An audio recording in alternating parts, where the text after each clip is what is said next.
Au cours du programme d'histoire de 6e. Ce cours va porter sur le thème 3, l'Empire romain dans le monde antique. Plus particulièrement, chapitre 7, conquête pré-romaine et romanisation. La troisième leçon, Rome et la romanisation. Vous êtes prêts? Allons-y. Alors, au sommaire de cette vidéo, Rome, capitale de l'Empire. Grand 2, les villes et la romanisation. Grand 3, la citoyenneté romaine. Vous l'avez tous reconnu? Oui, bien sûr, c'est Rome. Rome avec le Colisée que l'on voit à droite, le Cirque Maximus que l'on voit au milieu de l'écran, avec la façade du Palatin et l'aqueduc qui passe au premier plan de l'écran et un second à droite de l'écran. Allez, allons à Rome. Alors Rome, c'est d'abord la capitale de l'Empire. C'est la ville où réside l'empereur. On y trouve le palais de l'empereur, dont vous voyez la reconstitution de la façade principale qui domine le grand cirque où ont lieu les courses de chevaux. Rome est donc l'ours par excellence, c'est-à-dire la ville. C'est la ville la plus peuplée de l'Empire. Elle compte certainement plus d'1 million d'habitants. Rome, c'est aussi une ville monumentale. Les empereurs se font constructeurs.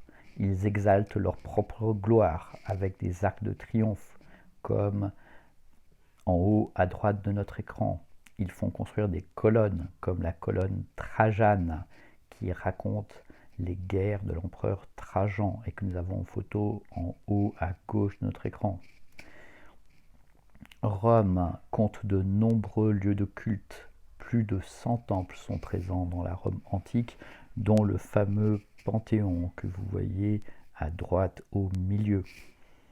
Et enfin, de nombreux monuments sont consacrés aux loisirs des Romains, avec des amphithéâtres comme le fameux Colisée, dont vous voyez les vestiges dans la colonne de gauche au milieu, des cirques comme celui que vous voyez en bas à droite, des théâtres et bien sûr des thermes, car les Romains aimaient beaucoup se baigner et aller aux thermes, dont vous voyez un schéma en bas à gauche. Eh bien, la romanisation, elle se traduit par la création de nouvelles villes un peu partout dans l'Empire et surtout dans le nord et l'ouest de l'Empire qui avaient peu de villes auparavant.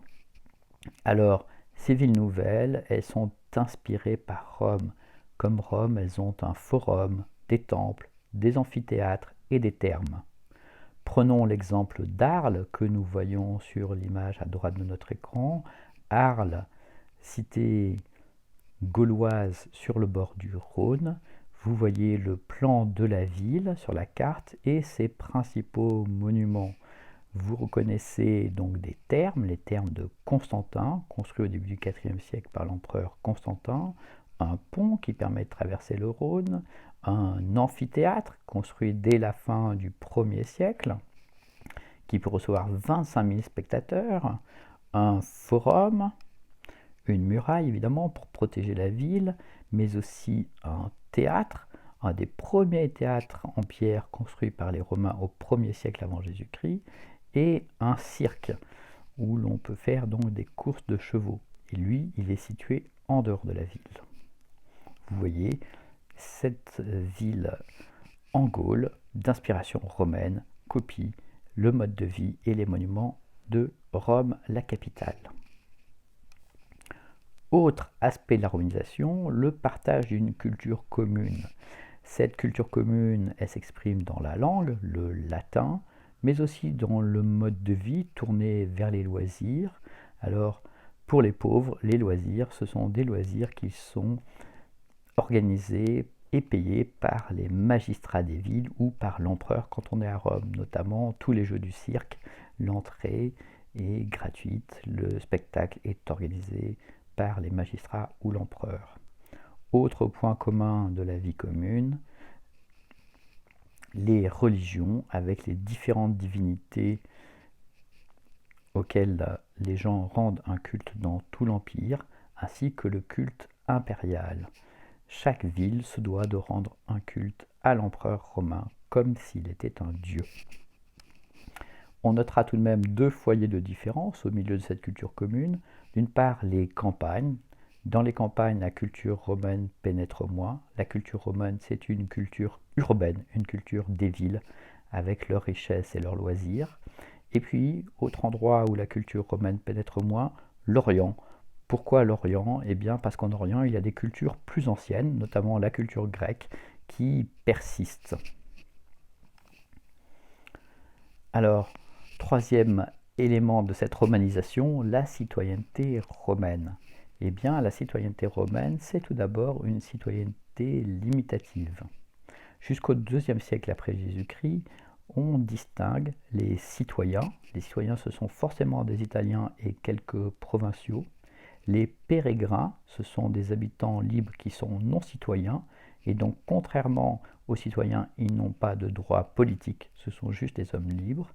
Et il y a dans l'Empire romain beaucoup d'esclaves et aussi des affranchis. Ce sont des anciens esclaves qui sont devenus libres.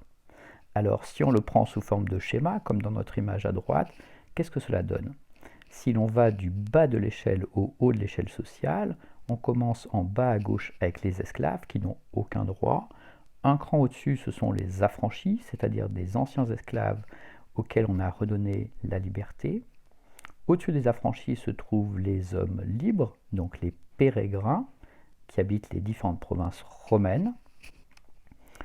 Au-dessus des pérégrins, les citoyens, on les reconnaît à leur toge, ce sont des hommes libres d'Italie, et ils possèdent le droit de propriété, le droit de vote, et ils peuvent appeler une décision de justice. Et au-dessus du citoyen homme libre, eh bien, il y a l'empereur qui dirige l'empire. Eh bien, cette citoyenneté, elle va être peu à peu étendue. Étendue tout d'abord de façon individuelle par l'empereur. L'empereur choisit d'accorder la citoyenneté romaine à une personne qu'il veut récompenser. Cette personne, un homme libre, forcément un pérégrin, ça peut être un magistrat qui a bien accompli ses tâches au service de Rome, ou ça peut être un soldat ou un officier qui s'est bien battu pour l'armée romaine. Donc chaque empereur peut choisir de faire citoyen romain un certain nombre de personnes qu'il choisit. Un peu plus tard, au cours du IIe siècle, la citoyenneté romaine est accordée à des cités entières, c'est-à-dire à toute la population libre d'une ville, pour remercier cette ville de sa fidélité à Rome. Enfin, en 212 après Jésus-Christ, c'est-à-dire au tout début du IIIe siècle après Jésus-Christ, l'empereur Caracalla, dont nous avons une statue à droite de notre écran, accorde la citoyenneté à tous les pérégrins. Tous les hommes libres de l'Empire deviennent en 212 après Jésus-Christ des citoyens romains. Voilà, c'est tout pour cette vidéo. J'espère qu'elle vous a plu. N'hésitez pas à la liker et je vous donne rendez-vous très bientôt dans une nouvelle vidéo sur Rome.